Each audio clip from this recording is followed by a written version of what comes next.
It's thinking about it. There we go. All right. All right.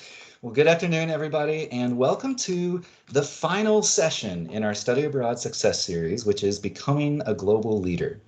My name is Ryan Thompson. I'm the Assistant Director of Study Abroad, and with me today, I have the amazing Veronica Guzman, who is the Associate Director for the Follett Student Leadership Center. Hello. Hello. Veronica and I today are going to talk about how you can become a global leader and how studying abroad really helps develop those skills. But really the focus of today isn't just about studying abroad to become a better leader. It's identifying those parts of your life and your experiences that you can build on now to start becoming a global leader even before you go abroad. So that's our hope for today in today's session. And then we'll have some opportunities for discussion throughout. I would encourage you to have something to write with on hand, to take notes as we talk. And as Veronica or I mention things that maybe trigger an experience you've had that you can maybe relate to what we're talking about, I'd suggest you to just jot that down, and then we'll have a chance to come back and you can share that with us. And also, we'll have a short, very small writing activity towards the end, hopefully if we have some time. So have something handy to write with. I would encourage you. I think that's it. Let's go ahead and jump right in, Veronica. I'll turn it over to you. Yeah, so let's start by thinking about your favorite global influencer. And this can, I say influencer because ultimately leadership is influencing others. And so sometimes we think very narrowly about the idea of leadership, but really it comes in so many shapes and forms. And so maybe it's that YouTuber or community activist or person that you just follow or really look up to. Who is that global leader? And what I mean by that is that wherever they are, they are making a change. They're making a difference to people, across nations. Does anything feel free to drop your answers in the chat. Or if you'd like to raise your hand and unmute to share out, that would also be appreciated.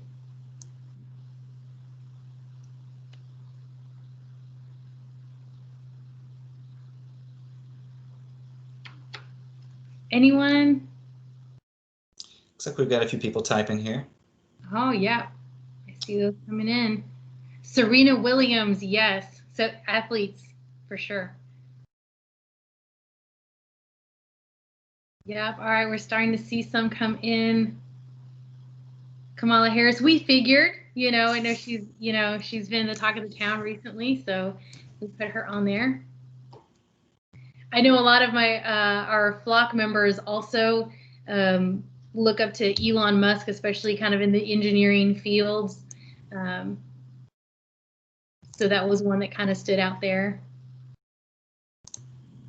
So what do you think makes them effective in influencing? Dalai Lama, for sure. Yes, Ani, I would agree that Dalai Lama is an influencer, and that's where, really thinking broadly about what it means to be a leader and an influencer, that really, if leadership is influence, then that is certainly leadership at play, regardless of if they are entertainers, activists, right? Whatever that title is, if you are influencing, you are leading others. What do you think stands out about some of the people that you selected? Serena Williams, Kamala Harris, the Obamas.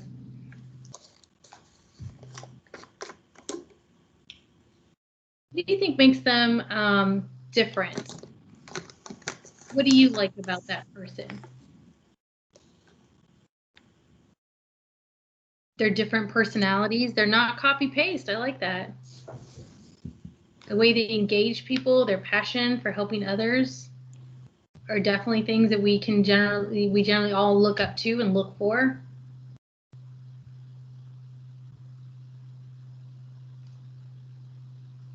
I think these are really good answers coming into the chat, and I think this is good to kind of keep in mind as we move along the presentation. The whole, as Ryan had mentioned, this presentation is really about helping you to understand that you probably have a lot of those same qualities and skills that are relatable to the people that you look up to. And so we're going to help walk you through some of those specific skills and really help enhance those skills that you already have.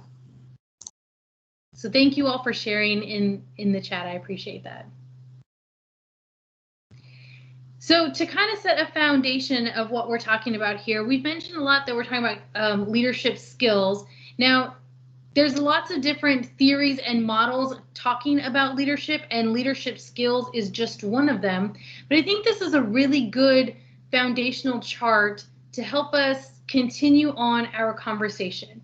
When we're talking about leadership skills, one thing that you'll see there in the chart where it talks about top management, the skills that are most needed are human and conceptual. So let me kind of describe what each of those is.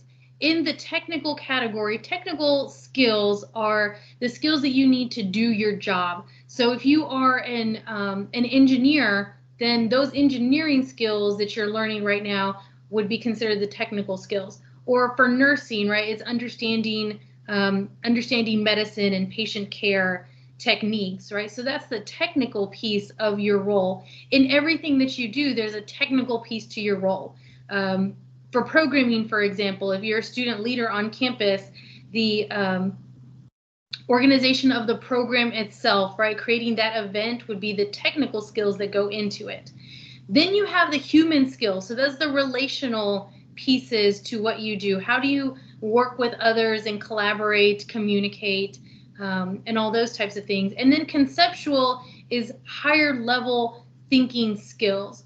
And so you'll notice that as you move up in management or in leadership, those human and conceptual skills, the ones that are most transferable, regardless of what field you go into, those are going to be the ones that global leaders, people who influence others, use the most. Right? So it's good to have that technical foundation, but when you are leading others, you're focusing on the human and the conceptual. So those are the skills that we're really going to talk about today. So to go more in depth about what those skills are specifically, we're going to be talking about emotional intelligence, cross-cultural communication, adaptability, mental resilience, problem solving, and strategic thinking.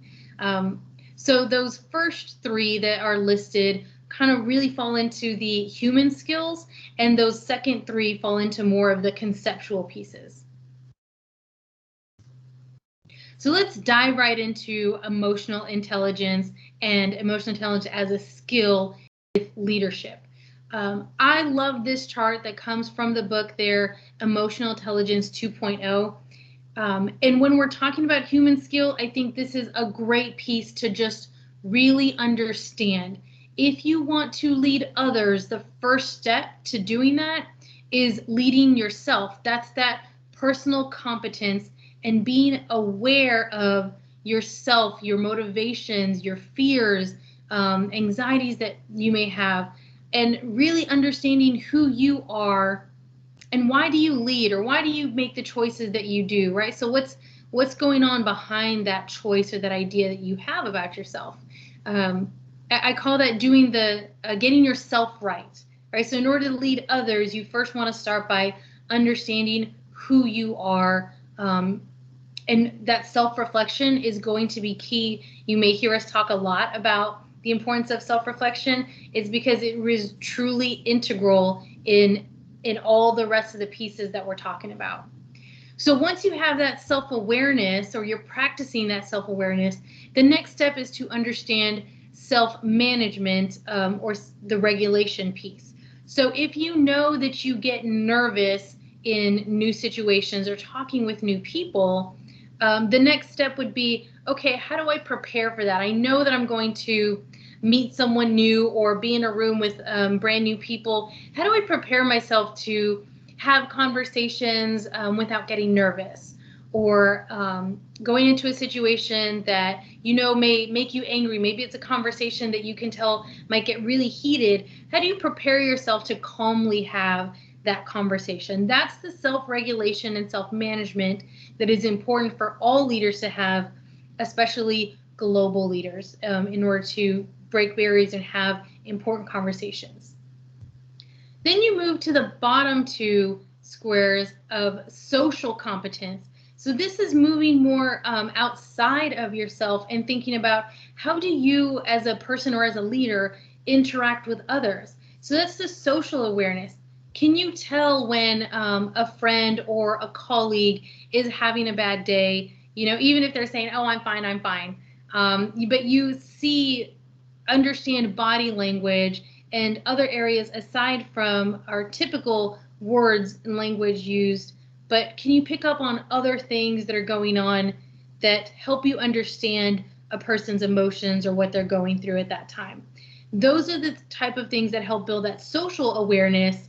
And then with that, that relationship management is using what you know about yourself and what you know about others and bringing it together in order to help influence conversations and ideas and move a relationship forward, to get to compromise, friendship, collaboration, and those kinds of things. So emotional intelligence, you can already, I think, see the pieces where it makes a big difference in the work of a leader. Yeah, and I absolutely love this chart, Veronica, and I think it works on so many levels, not just when we're talking about leadership, but just developing as a person and maturing in emotional maturity.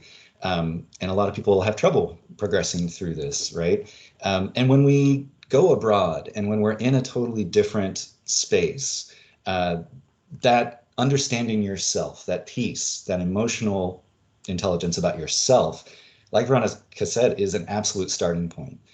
You can't begin to connect with another culture and appreciate it and have a really rich, fulfilling experience until you've done some reflection on yourself and what your lens is. So when we talk about being abroad, when I think of emotional intelligence, these are the three words that kind of come to mind initially for me. While you're engaging with another culture, you have to first understand how you see the world. Adam Sikta is here with us. He's the director of global engagement. He and I, a few weeks ago, did a session on intercultural communication, and we went into this in a lot more depth. So some of you might be familiar with this already. We looked at an iceberg, and we looked at what are the values that underlie a culture, not just the things we can see. And understanding that about yourself. What are your values? How were those shaped for you? And understanding why you value some things over others can help you have a much richer experience while abroad and help make you a more mature global leader. Another part of that emotional intelligence is empathy, willing to kind of put your own needs on pause for a second and think about what's happening to the people in the space around you and how it's impacting them. Veronica mentioned, trying to read body language, trying to read people and read the room maybe as a part of that emotional intelligence. Well, when you're in a different culture, there may be a totally different style of body language. And so having patience, which is the third point here, and empathy and understanding that they're feeling something, they're experiencing something, and they may be expressing it in a way that I'm not used to. And so I need to be patient, not jump to conclusions about what I'm experiencing while I'm abroad. If you can practice that now when you're in new situations, you can have an even better experience when you go abroad.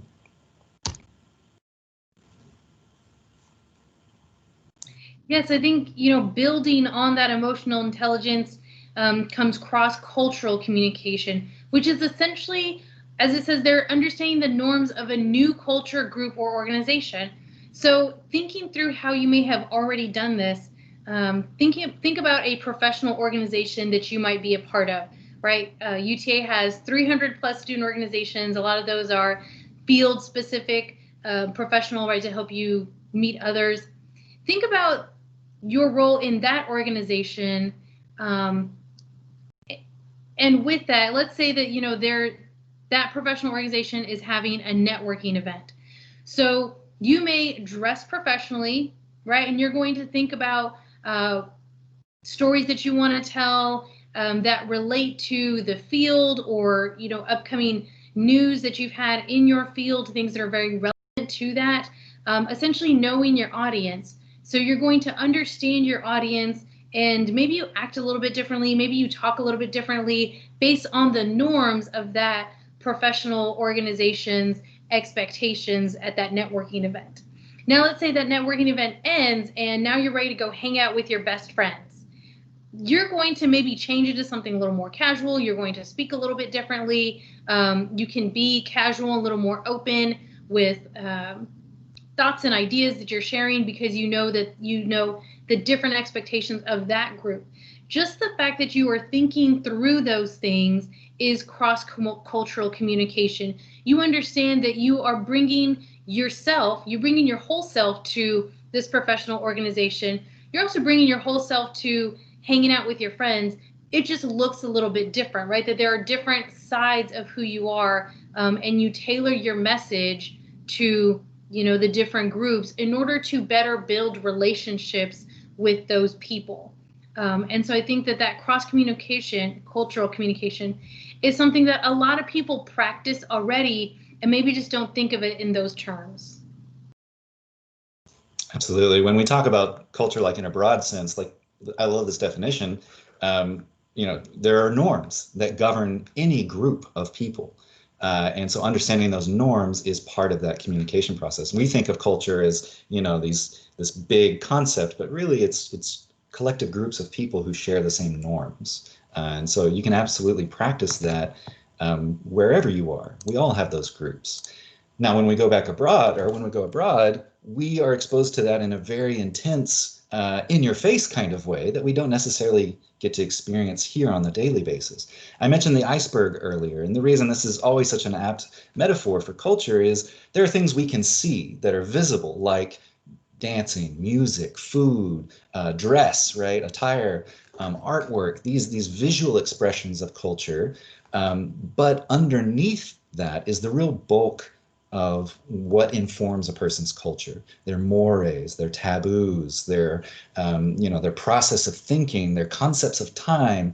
A lot of these things that Adam went into depth in our, I'm going to keep plugging it, so you guys go check out the recording. But all these really abstract ideas that inform those visible things that we can see and touch and experience, right? So when you're abroad, you have a chance to really practice and develop this skill. And one of the first things you have to do is suspend judgment temporarily.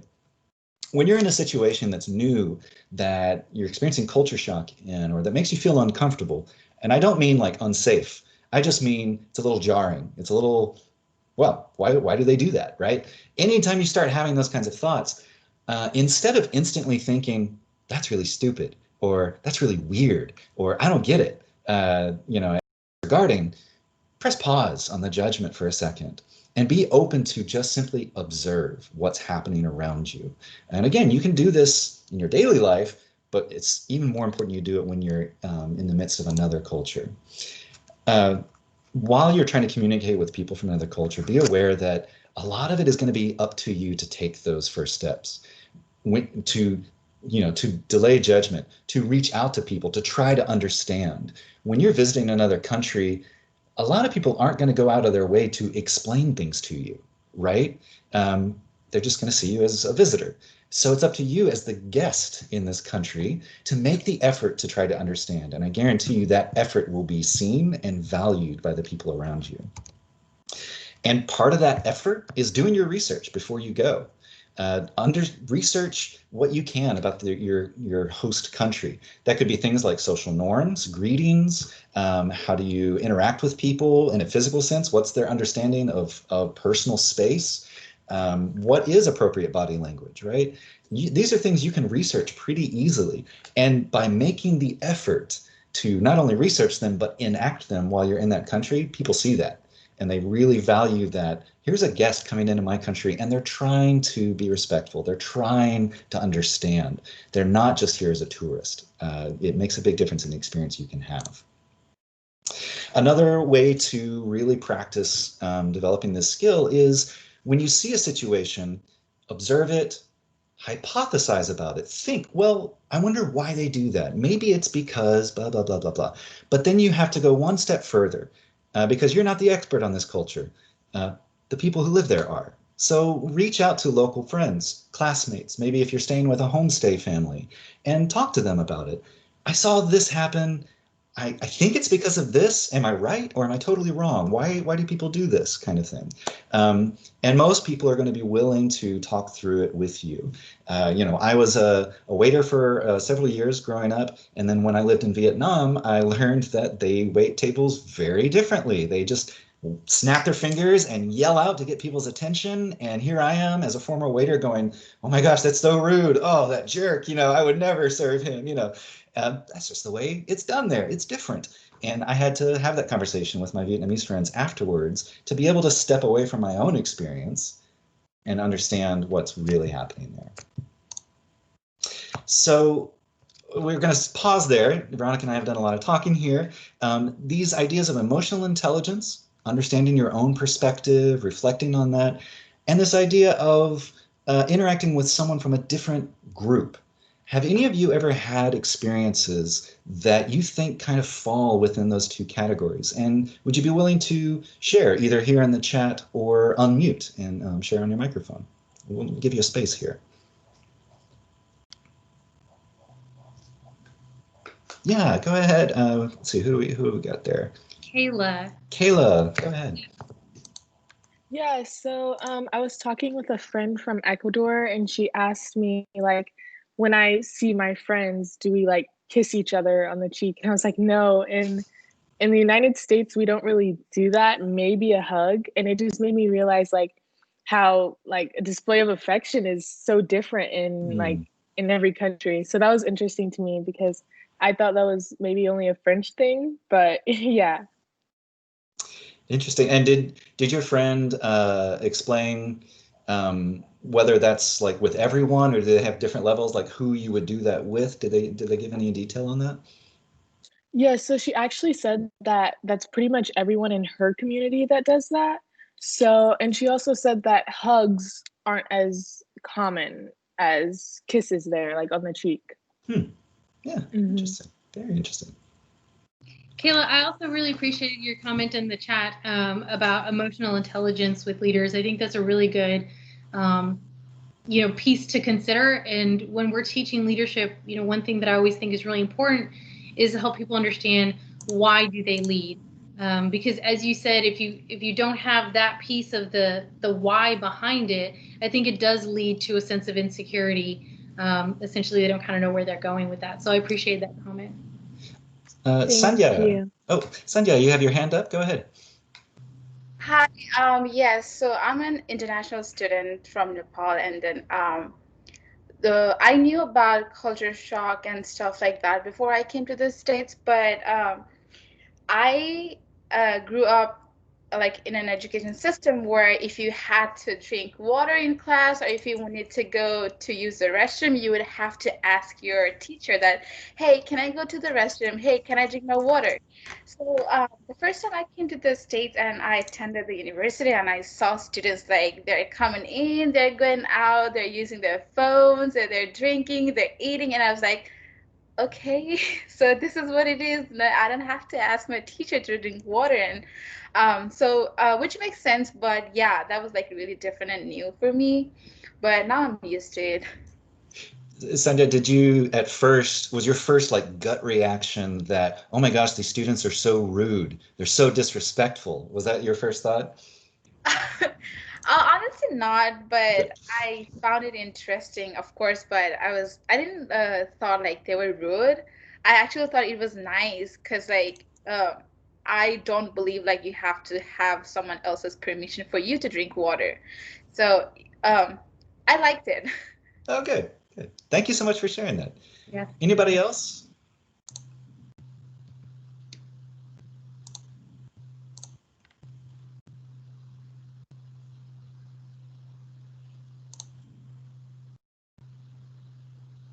Adam or Colleen, I wonder if one of y'all might have something just a thought you might want to share there. Well, I will give a plug. There was a comment actually about honorifics in Japan and Korea. Actually, I think is really insightful for sure. Yeah. But no, great examples. I think from my own experience, I moved to rural China when I was in my early 20s, and I didn't know anybody in the country, or anybody in Asia for that matter. So I couldn't speak the language or anything like that. So emotional intelligence and cross-cultural communication were so important.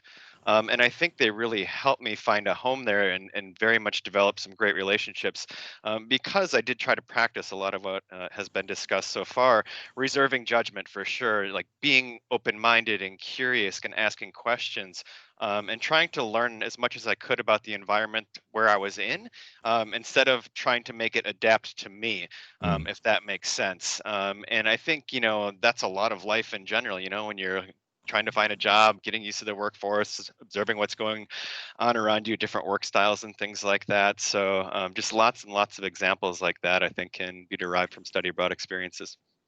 Awesome. Thanks, Adam.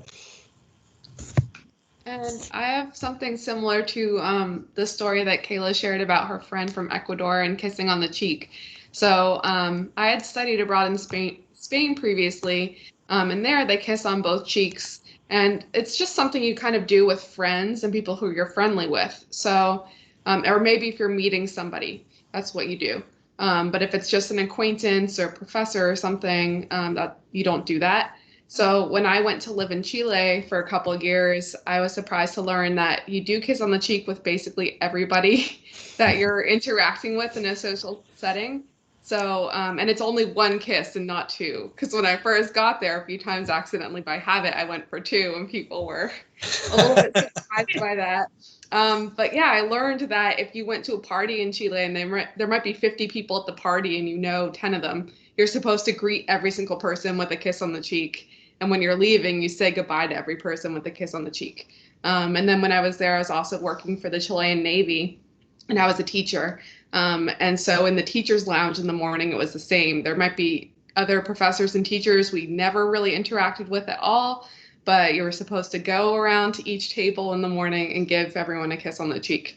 So at first, yeah, it was just kind of a little bit uncomfortable, and I'm not a morning person at all, so I never really looked forward to doing that, like at 7:30 in the morning every day.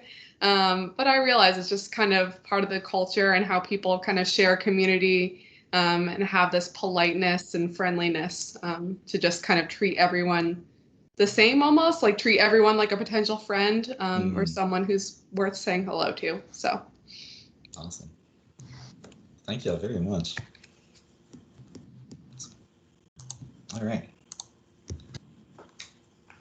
So I think to kind of sum up a lot of these ideas that we've been talking about, one thing that one leadership researcher that I really love is Stephen Covey. He's been doing a lot of great work since the 70s and 80s.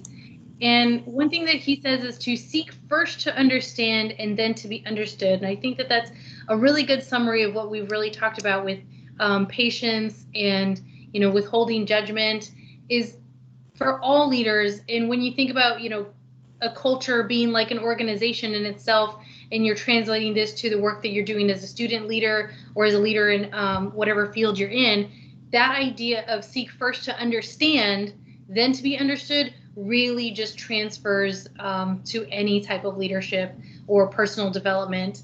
And then when you can, especially in this virtual sense, we talked a lot about body language, or we've talked some about body language and how that can really make a difference in communicating. So if you can have your video on when it's available and really just start practicing people's body languages and maybe even noticing some differences, maybe based on culture or the norms that they've grown up with. And then again, that self-reflection will be key in understanding how you relate to the environment that you're working with and living in. So then to kind of move along, talking more about these human skills that are just so important, adaptability is really a big piece that any leader can really adjust to. And I love that quote, "The art of life lies in a constant readjustment of our surroundings." Especially with leadership development, a lot of times where people go wrong is their expectations. If you expect for your plan to work out perfectly every time, then you can expect to be frustrated or upset, or feeling like, oh man, maybe I'm a failure, or I don't know what I'm doing here.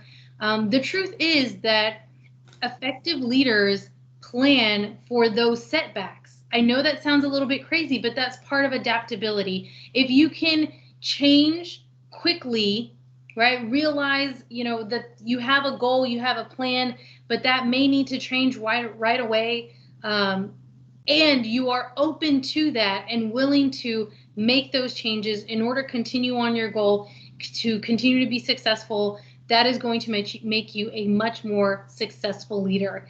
And I keep thinking about how so many of us, all of us, have had to, I think the word has been pivot. Since last March with stay-at-home orders, the idea that there was a plan that we all had of whatever we wanted to do, right? In-person classes, programming, all of those kinds of things had to adapt to what our current environment is, had to adapt to the situation. And if you can think back, especially for student leaders who are kind of in this space right now, thinking through that ability to adapt and say, okay, how can we still meet our goal of service, of leadership, of, like study abroad, getting people a broader understanding of different cultures, right? All of those goals that you have, but the path may look different, and realizing that that's okay, and you can come up with new ideas and adapt to that.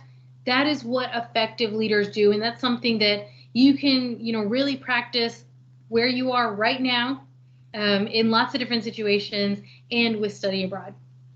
Yeah, absolutely. These last few months have been just an intense lab in adaptability for everyone. And Kayla, I see you. Thank you for turning on your camera. It's nice to have a face. I appreciate that. And when we talk about adaptability, my first thought went to this idea of going with the flow. When I lived in Vietnam, I was there for about 4 years. One of the biggest adjustments I had to make in my daily life was transportation. How do I get around? And in Ho Chi Minh City, you're either taking taxis or you're driving a motorbike. So I learned how to ride a motorbike, and it was a very, very different experience from driving here in the States, as you can imagine. No real lanes, traffic lights or suggestions, traffic doesn't always go in the same direction, these kinds of things that you just have to roll with. And, we talk about a lot of the same concepts with these skills because there's a lot of overlap. But again, it comes back to patience. It's understanding that, look, I'm in this brand new setting. I can't change how Vietnamese people drive in traffic. I can't change the traffic pattern of 15 million people, right? It's just beyond anything that obviously any one person can do. So instead, all I can do is accept that I'm here. This is what it is, and I have to adapt to it. I have to learn how to drive. I have to learn how to not lose my cool while I'm driving. I have to learn to anticipate certain things, and I have to learn where I can and can't be in the flow of traffic. And it really is like being in a river. It's just a river of motorbikes that flow continuously, and you just weave your way through it somehow. There's no stopping. You just go. But it's not just this kind of fatalistic, like, oh, well, nothing ever changes. You also have to be open to new opportunities and be able to jump at them when they present themselves. So, when you're in another country, when you're in a study abroad setting or living abroad, some of the best experiences sometimes are the ones that just suddenly appear. The opportunity appears and you jump and you say, yes, I'm going to take that opportunity. It could be like one of your friends or your classmates saying, hey, there's this fantastic restaurant. It's like an hour drive out of the city. We're all going to have to crowd into this tiny little van. Let's go. And you just saying, I hate being in crowds. I hate being shoved into a vehicle, but you know what? This could be really fun. And suddenly you might have an amazing experience that you remember for the rest of your life. So adaptability is being patient with the setting, understanding what you can't change, and then taking advantage of the opportunities that present themselves. And so I think, taking adaptability almost a step up is the expectation that successful leaders should be resilient. So, you know, it's not just changing the plan and being comfortable with that, but also realizing that people may be looking up to you when they're feeling however they're feeling, maybe anxious, concerned, nervous, upset. And as a leader, to have resilience in, you know, realizing that things may not be what you expected or things may be tough, but keeping your cool, keeping your calm, and then helping others to adapt is really this idea of resilience that people look for in, you know, towards their leaders, right? They want leaders to be resilient, not just within themselves, but really influencing others to have that resilience as well. I do love this quote, and you'll see that my slides have a lot of quotes because I relate to quotes really well. So life doesn't get any easier, more forgiving. We get stronger and more resilient. I think it then goes back to the idea of those expectations and realizing that you may do all the planning that you think you need to do, but when it comes down to it, there's always going to be a new challenge maybe that you didn't expect. And so I'll give my kind of story as a programmer. I help run the Fall Leadership Retreat, which is this really big, you know, traditional event on campus. And when I started planning that big event, I wanted everything to be as expected. And when I felt like there was a change or a problem, I thought, man, it was my fault for not thinking of that, right? And so I kind of put that on myself. Now that I've done that a couple years, the night before retreat, I always think to myself, you know, I've done everything that I can. Now it's just being ready for that completely unexpected thing, right? Whatever that was that I just couldn't even imagine happening or being an issue or running into. I know that I have what it takes to deal with that issue when it arises, right? So that's a different mindset that effective leaders have. Therefore, if there does become a problem or something that is challenging, you don't automatically mentally go to, oh my gosh, this is a problem. You're like, oh, this is the thing that I thought, you know, that I didn't know what to expect, right? This is it. And so having that idea, and I really think it is building that callus, learning from failures and thinking through challenges that you've had in order to build this resilient mindset. And as we talk about resilient mindsets, Penn State has a great program all focused on resilience. And one thing that they taught is that positive messaging, personal positive messaging, really makes a difference for people who are resilient and can move past challenges and difficulties. So we wanted to pause and ask, what positive messages do you use to build your mental resilience? I kind of shared mine. You know, what's yours?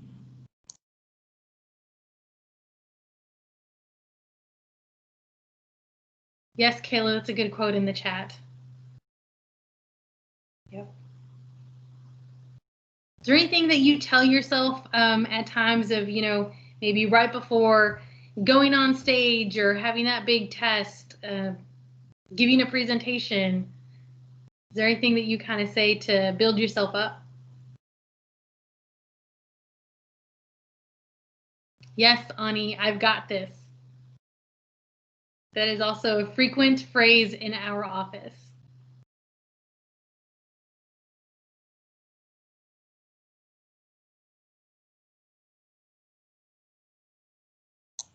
I would say that mine, even though it's a little bit negative, I'm like, well, this will be over tomorrow. You know, like I'll get through it. Yes.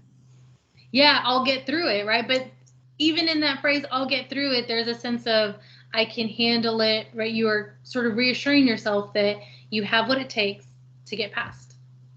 Yeah. I heard a great phrase the other day that I've kind of started incorporating into my thinking. It was an interview on NPR with a guy who runs a homeless shelter in the area, and you know, talking about how are they adjusting the big Thanksgiving meal for COVID and the challenges that he's facing. And he just used this phrase. He said, you know, there are challenges that are bigger than me, and all I can do is brighten the corner I'm in.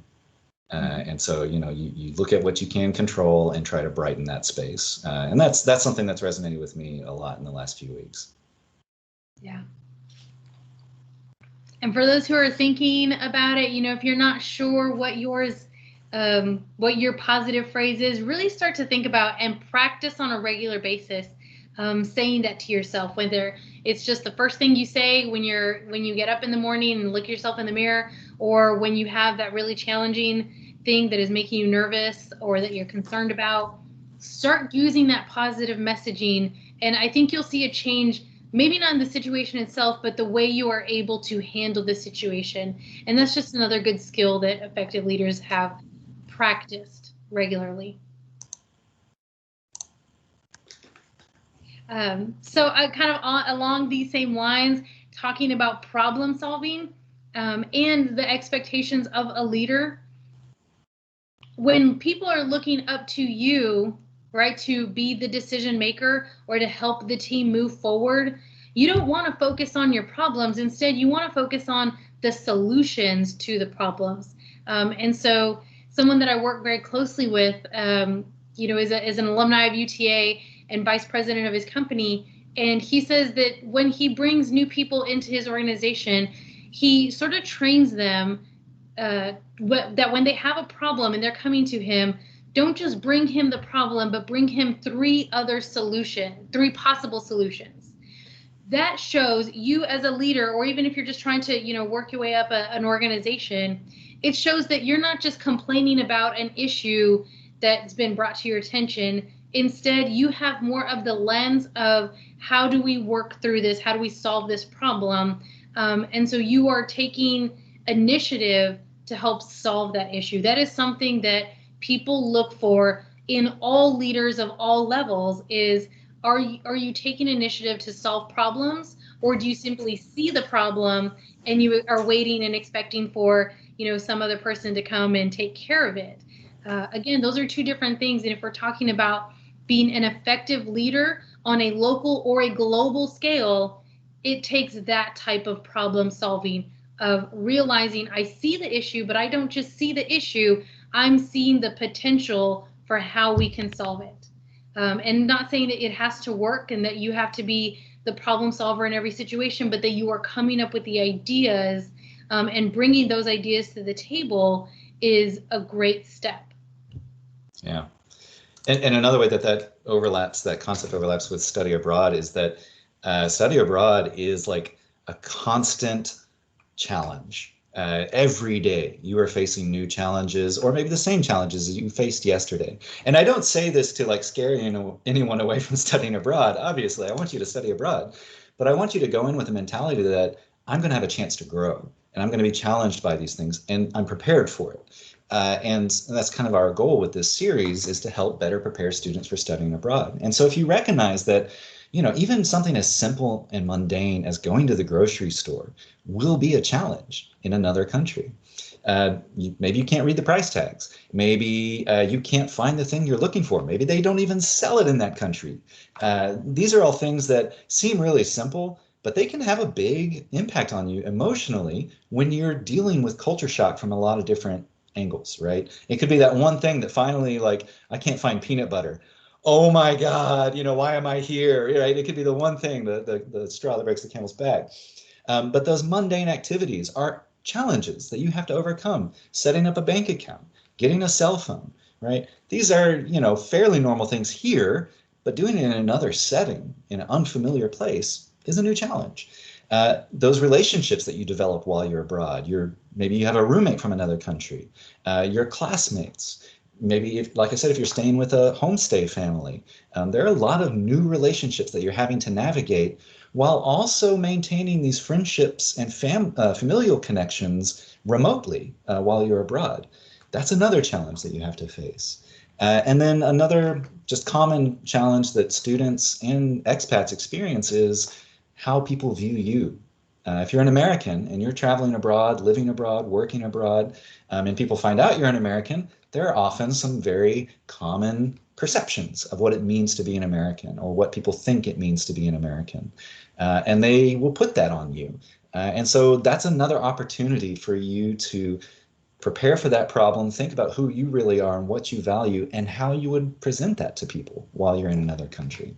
So again, not to scare you off, but just be aware that it is incredibly challenging to dive into another country's culture but it is possible to do that and have an amazing transformative experience. Yeah, and I think that's the things that good leaders are, sometimes look for those opportunities that may be uncomfortable for them because they know it's going to help them grow, which, kind of also leads to strategic thinking. It's not just thinking about where you are at right now or where your organization is at right now, but where do you want to be a year down the line, 5 years, 10 years down the line? And so relating that to study abroad and who you are as a person and as a leader, thinking through, there's a lot of opportunity, right, in studying abroad. And so if you can get that now, then think about how that will pay in the future, right? These experiences that you've gained. But strategic thinking is a key element and skill for global leaders, for top level leaders, because they are consistently thinking through the things that we see here: clarity of direction, of structure, of measurement. So essentially, it's not just about me, but how does any choice that I make, right? What are all the different stakeholders, the different ideas? There is a lot that goes into one small decision that a leader may make. And so the more strategic you are about your decisions and the more that you can justify those thoughts and those plans and those decisions, it is going to really take you far as a leader. And essentially that's what people expect of their top level leaders, of those global leaders. You're not just making decisions on a whim because it feels good or it seems right, that you have really thought through your options and you've created a good, thoughtful plan with lots of different ideas incorporated into that plan or into that decision. And when you're studying abroad, there's a lot of opportunities for that to happen.